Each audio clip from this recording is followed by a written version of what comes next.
In this podcast episode, Ethan from Tabi Tabi Podcast shares her personal stories about a Filipino folklore creature known as the Duwende. Sit back and relax while we unravel her own personal experiences. Welcome to the first episode of What Lies in the Dark. We are your hosts, Marisa, Chismo. Maritas, Mariposa. So, what's our main story for today? Our very first Haunting Hour story is about a small creature originating from the Philippines. This creature demands respect and is known to be territorial. Today we will be hearing from a special guest all the way from the Philippines, Ethan from the Tabi Tabi Podcast. We have invited her to share some of her own personal experiences.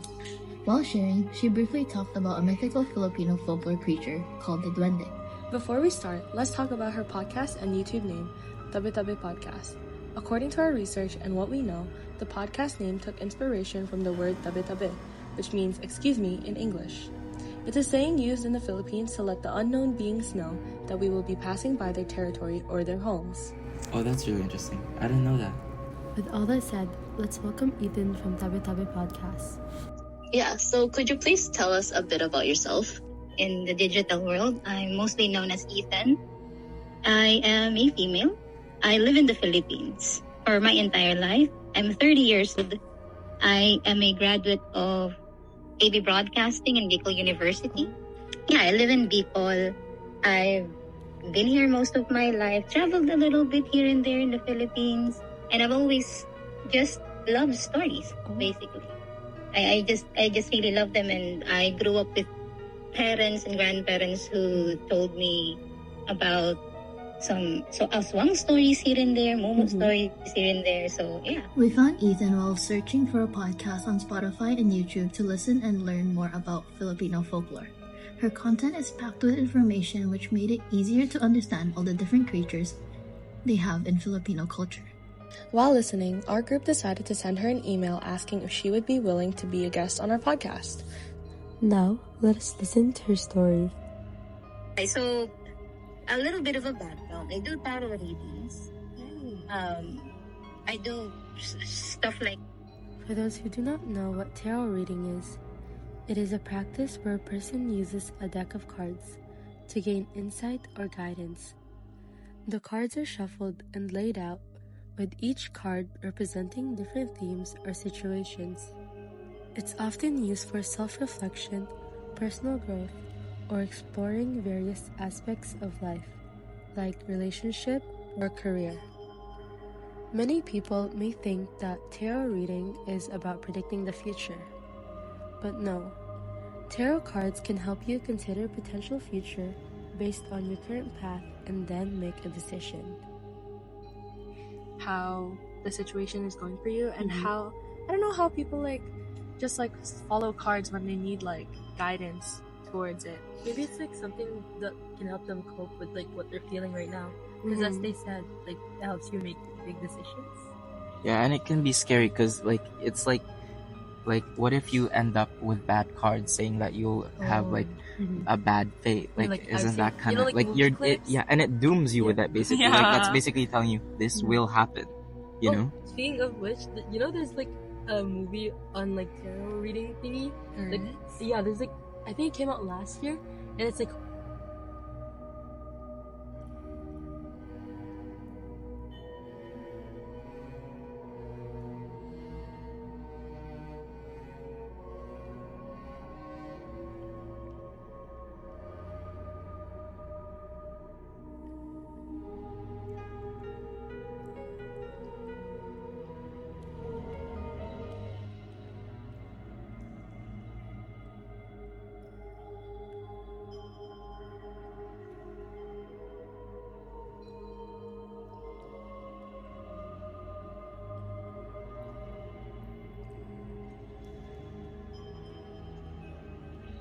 I think it came out last year, and it's horror. Some people got clown cards, and then they were getting chased and stuff like that. So yeah. Yeah, no, I don't want that to freaky. happen to me, guys. The only the interesting thing about tarot readings for me is the different types of tarot readings, because there's two different types. There's major arcana and there's minor arcana. Do you know what the difference between the Major two? arcana are the cards indicating major changes or turning points in your life, whereas a minor arcana tend to represent a day-to-day situation, or like your emotions during the day, or the challenges and opportunities that are going to come across you within that day. Oh, so like in one day. Oh, okay. So a major arcana is like the long term, but then the minor arcana, I'm kind of stupid. It's in the name. It says major and minor. Hello. Basically, you're kind of like your life, and then minor is like that day. Yeah. Is that okay? I see. Basically. Like and then do you guys know how they do tarot readings?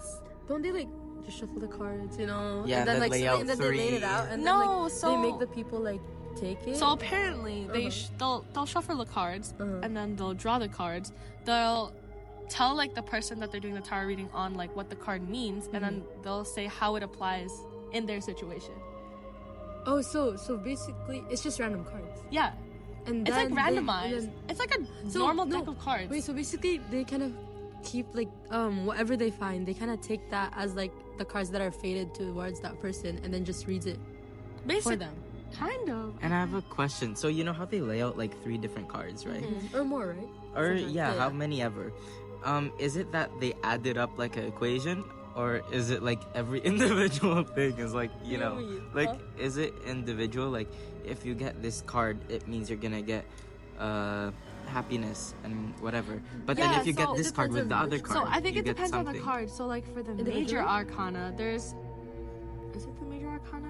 Yes, it is the major arcana. So on the cards, there's the Magician, the Fool, the Empress, the Tower, and the World.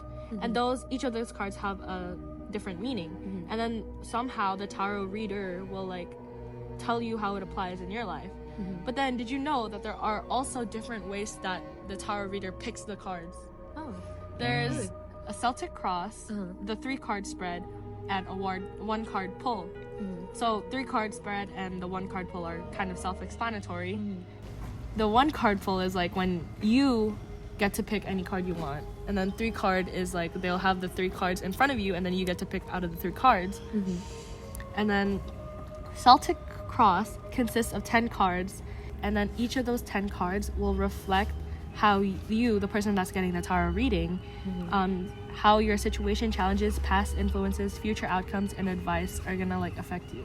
Oh, that's interesting. But the funny thing about tarot readings is that like, what if the tarot reader interprets it wrong? But then I feel like they should be professional at that though, because they've done it like quite a while. Yeah, but think of the what ifs. Is there like certifications for being like a tarot reader? That's like, actually you have to go to school for it. Yeah. Because what if like the tarot reader just tells you really bad stuff? What if your friend just asks you like, and you claim to be a tarot reader, like, oh yeah, I can do tarot readings, but like, no, you just have the deck in your room and you don't know how to actually do it, and you tell your life like, you tell your friend, oh yeah, you're gonna like die soon. But that's not the purpose of it though. Purpose is to give support and guidance. A really bad situation is gonna happen in your life in a few hours. You're gonna be deeply affected by it. It might end your life too. Like what if the reader says that and that's not what it means at all? Okay, anyways, after all that, do we believe in tarot readings? Not maybe a little. I don't know. Like I guess like not necessarily. No, I'm just skeptical. Okay, Yeah. Personally, no. No, okay. Back to Ethan's story. And then I joined a group I joined a group event basically. And during that event, they invited a person that can see if you have a bantay or a guardian. And when it was my time, the man told me that I have two bantays, basically, a capre and a duende. So I have a little creature, a little elf-like creature, and a big creature, big, tall creature, horse-like creature, the capre. And if you want to have a close connection with them, apparently, you have to name them. I did find the name of the little one, but I haven't named the big one yet. Now, fast forward, a few months later, when I told my my friend who can see creatures like this or like in astral project and whatever, she told me that apparently these creatures or my bantays are the one who's helping me like with the podcasting. I don't know how, but apparently they do. Now, one time, I had just accepted that, okay, they existed in my life. One time I was cleaning my room, and the position of my laptop is behind the chair is the door to the room, right? So at the back of that door, I have like hooks there where I put on my earrings. Now I specifically remember I put 2 earrings there, the ones that I was using because I was cleaning. But when I looked to take them out because I was gonna go out, I was missing one. Now I was thinking, oh, maybe it fell to the ground. Okay, it fell to the ground. I searched underneath the drawers, underneath my bed, nothing. Okay, I probably should sweep the floor. So I did sweep the floor, but nothing. And I'm telling you 100% there was nothing underneath my bed, the drawers, my table, nothing. So I was wondering where the hell it is. And then I remembered my friends say that the little one, the duende specifically, is playful. So I said it out loud. I called his name and asked him, "Did you take my earring?" For some reason, I looked behind me. The door was open that time. I looked behind towards my door, and lo and behold, my other pair of earring was there on the ground, on the floor. It wasn't there. I knew it wasn't there because I swept the floor clean, but it was there. So for me, that actually scared me because that was like a first-hand experience of a creature. That to me means that they really do exist. Like they are here with me. They're my guardians or whatever. It's such an interesting story because I heard that duendes are like, a lot of people fear them, yet not a lot of them know about the playful side to them. Yes. I don't know if it's true that they have like different types of duendes by color. I don't know where they got the color scheme from, but apparently they do. So they have like the red duende, black duende, green duende, white duende. We heard that the white duende was like the most playful one, or like the most lenient one. Like nicest one at least. Yeah, nice to the point where they can actually give you the winning lotto numbers in my memory. Wow. And then they would give you this amulet that will give you like good luck or something. Black duendes or red duendes are actually the most feared because they have evil ties with them. They really are mostly for mischief and evil. The green duendes are the ones that children see the most. Apparently they like children a lot. They like to play with them, to the point where some of them lure the children to the forest and they can never be seen again. And also they fancy human women, apparently. So they would lure them as well. I don't know what the color of my duende is, but that's my story about that. Okay, so a little background information to what a duende is. They're, as Ethan mentioned, they are like small creatures that are known to live on like kind of like a hill type of thing. Not really like a big hill, but like it's kind of like piled up dirt, I would say, is how they would mention like the type of house that a duende has. Or they'll live in like big trees, like big tall trees, like near the stump of the tree. And if you offend them, like breaking their home or something, then they'll start to you'll get bad luck, especially if you don't apologize for as Ethan said. Her duende was more playful and not as like spiteful, mean, or what Chismo said. Also, other people who have had personal experiences with them either describe them as like a mischievous, or kind, depending on how they're treated by the human. And as Chismo said, if like they're offended, they might cause like bad luck or play pranks on the person. And like depending on the color of the duende, as Ethan mentioned, there's actually I didn't know that there was a red and green duende. the only duendes I know were about the black and white one. Yeah, the black and white one were the ones I was familiar with. And then during our interview, or our voicer, she mentioned that there were like green, like red, purple, and I was like, oh, I didn't know that. That's really interesting. And then aside from this, yeah, aren't they normally found in like rural areas in Philippines? Like you wouldn't see them in like Manila or something, right? Like you'd have to be far from. Yeah, so I guess it's more like countryside. Depending, yeah. Cause it's more like in Manila. It's more like buildings now, I guess. So if they did actually live there. So, if they did actually live there, yeah, kind of like got kicked out. As Chismo said, duendes are most commonly reported in rural areas of the Philippines, particularly mostly in like provinces and small towns that are really close to like forests or fields or mountains. So like places with a dense nature and like they lived with traditional lifestyles like Leyte, Palawan, Mindoro, Ilocos, Norte. Places in the Philippines. These are places in the Philippines. And then like so places with a dense nature, people have reported to see like many types of duendes and stuff like that. But yeah, she mentioned that it's usually like people duendes usually are seen by like maybe like kids or like women that they fancy. So maybe like they're kind of like trying to like lure them out, I guess. Yeah. And aside from this, duendes are like one of the most like well-known Filipino folklore creatures out there. So if you like you meet a Filipino out there and you want to flex on them, mention the word duende and they'll be really proud of you. Don't do that. That's like really don't do that. That's really embarrassing if you do that. But you know how they like give bad luck? Don't they also give good luck? Yeah. Like they give you blessings. Yeah, if so you, like Ethan said, I think it depends like how you treat them.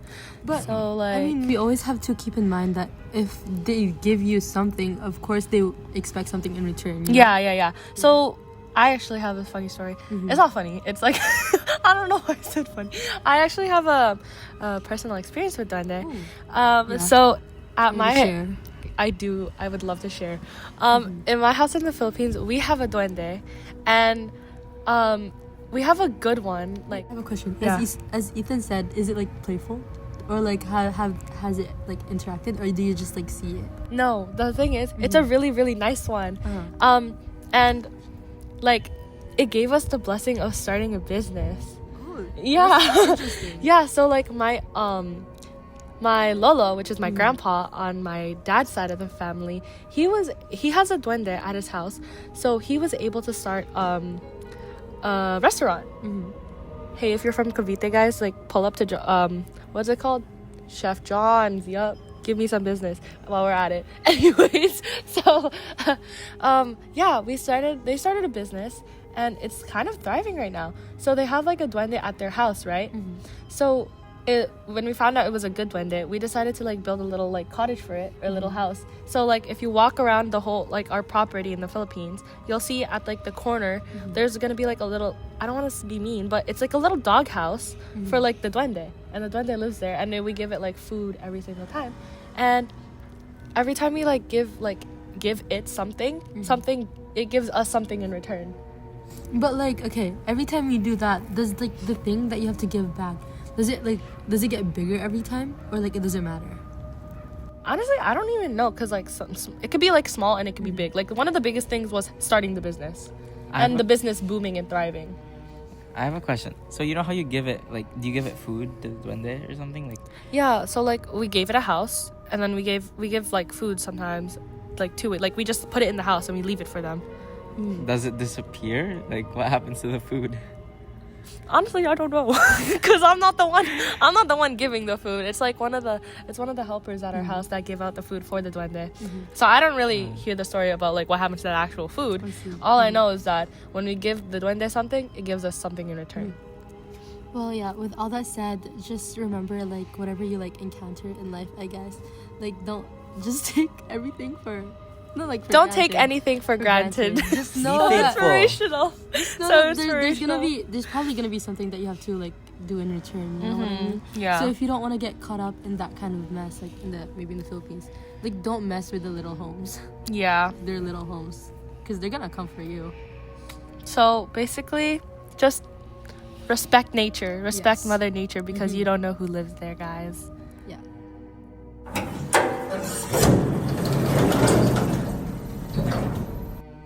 What lies in the dark? We'll be back after this short little interview.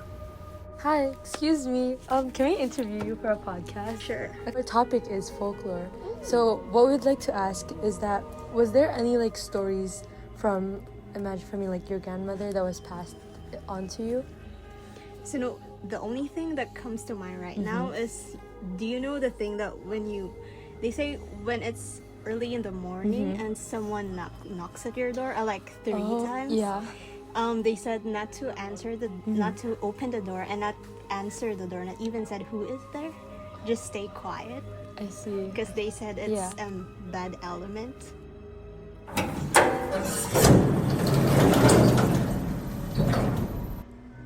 Welcome to Story Swap.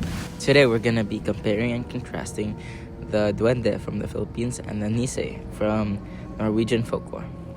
Like the Duendes, they're similar because they have small gnome-like gnome-like creatures from Norwegian folklore. They normally live on farms and they live in like barns or like hidden places around the farm. Are they also as mischievous as duendes? Or? They can be mischievous, but like the Duende, it's how you treat them. It goes back to, you know. If they're like treated like with respect, they'll be helpful towards you. Like they'll bring you good luck. They'll help with your chores, or they'll protect the animals you own, because they typically also live on farms, in barns, or in like hidden places. But then if you treat them with disrespect, they can also be mischievous. They can play tricks on you, or they can cause trouble. So like they can make the animals you own very sick. And aside from this, they also have the power to kill someone. I don't know how they do it. They're just powerful like that, and they can just if they're like really treated with disrespect, they can get really, really mad at you, and they can just kill someone. They're also... Oh, yeah, go ahead. Oh. It's similar to your Duende in your house, right? Like, here, as it could influence the success of the farm, like how your Duende influenced the success of your family's businesses. You know? And also, I heard, like, while looking to it, they're kind of associated with Christmas or, like, winter. Yeah, so they mainly, like, they show up a lot during, like, the winter time. And they're more, like, commonly, like... They more commonly like show up in like the rural areas. I see. Yeah. They also have colors too, like the Duende. Like they have long beards, but they have like hats, like gnomes. I'm pretty sure red. Like they just wear like red. No, there's also gray. There's red and gray woolen hats. I don't know if like it actually has anything to do with how they act. Like you know how like I'm pretty sure it's just a aesthetic or whatever. Like it's random. It's random. Unlike Duendes, where like if you're red or if you're black, you're not exactly the best Duende. Like you're associated to like something else. Yeah, associated with negative stuff. As I said, they mainly like pop up during like the winter time, which is right around Christmas. And one of the practices that Norwegians have for them is to leave a bowl of porridge with butter. For them, like I'm not sure where they leave it exactly, but I know that they leave a bowl of porridge with butter out for them, and that is like it's like a peace offering, but not like is it a peace offering? Yeah, it's a peace offering, and it ensures that they will bring good luck towards you. It's kind of like if you help them in a way, they help you back. Yeah. So it's quite similar to Duende. Mariposa, do you know any significant differences between the Nise and the Duende? Well, as we all know, they're both creatures that are tied to nature and land, but the Duende's role is often more associated with natural places like forest, hills, or the trees, where as you mentioned, they live like near the roots. And as for Nise, they're more focused on helping families are like farmers with their crops and linked to Christmas traditions. The Nisei is more mentioned as like an elderly like man, but as for Duende, I guess it doesn't really matter, because I'm pretty sure they vary in ages. Yeah, that's what I've heard too. It sounds to me that like the Nisei is more family oriented because it really cares. It's very caring, if you will. The Nisei sounds more caring compared to the Duende, because I feel the Duende, once you like make it mad, I feel that the Duende is more short-tempered compared to the Nisei, because the characteristics that you've described to me, that Chismo has described about the Nisei, it sounds that they are more understanding compared to the Duende. Actually, before that, it is said that since like the Nisei is more on like the old elderly man type, right? So it was usually known as to also be short-tempered. Yeah. But over time, it kind of became like a family like oriented type of gnome creature. Yeah. And their behavior, they became more, as I mentioned, associated with family and like family protection than with agricultural work. Yeah. Well, that's all the time we have for today's sneak peek into the world of Filipino folklore. The history of the Proud Duendes are stories that are more than just myths. They are windows into the values and fears of Filipino people across the generations. These remind us of how deeply stories shape and affect our cultures and identities. But the magic doesn't end here. Being embedded in history, many of these stories can be similar to legends from other countries. Similar to how the Duende can be compared to the Nisei. Now, how both folklore creatures can originate from other places yet be so similar says a lot about how history can be strongly connected. With that in mind, I want to leave you with a question. What folklore or folklore creatures from your region did you grow up hearing about? Does it still resonate with you today? Feel free to share your stories and experiences with us over on the social media or by email. We'd love to hear from you and maybe even feature some of your stories in our future episodes. Keep your ears open and stay tuned for the next episode of What Lies in the Dark.